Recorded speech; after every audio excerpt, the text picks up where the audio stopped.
పూరా లోకల్ 2014 నుంచి ఇప్పటి వరకు కేంద్ర ప్రభుత్వం 12 సార్ల ధరలను పెంచింది.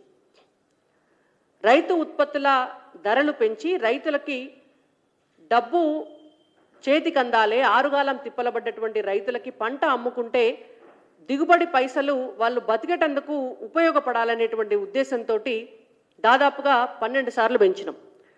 వరి 2014లో క్వింటన్ వరి ధాన్యం 1059 రూపాయలు ఉంటే ఇవాళ 2369 రూపాయలు ఉన్నది. ఆనాడు మొక్కజొన్న 1090 రూపాయలు ఉంటే ఇవాళ 2400 రూపాయలు ఉన్నది. ఆనాడు పత్తి 4010 రూపాయలు ఉంటే ఈనాడు 8110 రూపాయలు ఉన్నది. ఇది కేంద్రానికి ఉన్న నిబద్ధత. మీరు మీ ఎన్నికల మేనిఫెస్టోలో పెట్టినారు కాంగ్రెస్ పార్టీ, మేము అన్ని పంటలు మళ్ళా ఇందువలదు అందు లేదు, ఇది అవుతుంది అది కాదు తెలంగాణలో పండిస్తున్నటువంటి ప్రతి పంటను డైరెక్ట్గా రాష్ట్ర ప్రభుత్వమే కొనుగోలు చేస్తుంది అని.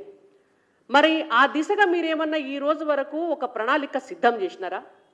అసలు తెలంగాణ రాష్ట్రంలో ఏ పంటలు ఏ ప్రాంతాల్లో పండుతాయనేటువంటి అవగాహన ఈ రాష్ట్ర ప్రభుత్వానికి ఏమన్నా ఉన్నదా? దానికి సమాధానం చెప్పాలి అని రాష్ట్ర ప్రభుత్వాన్ని మేము డిమాండ్ చేస్తున్నాం.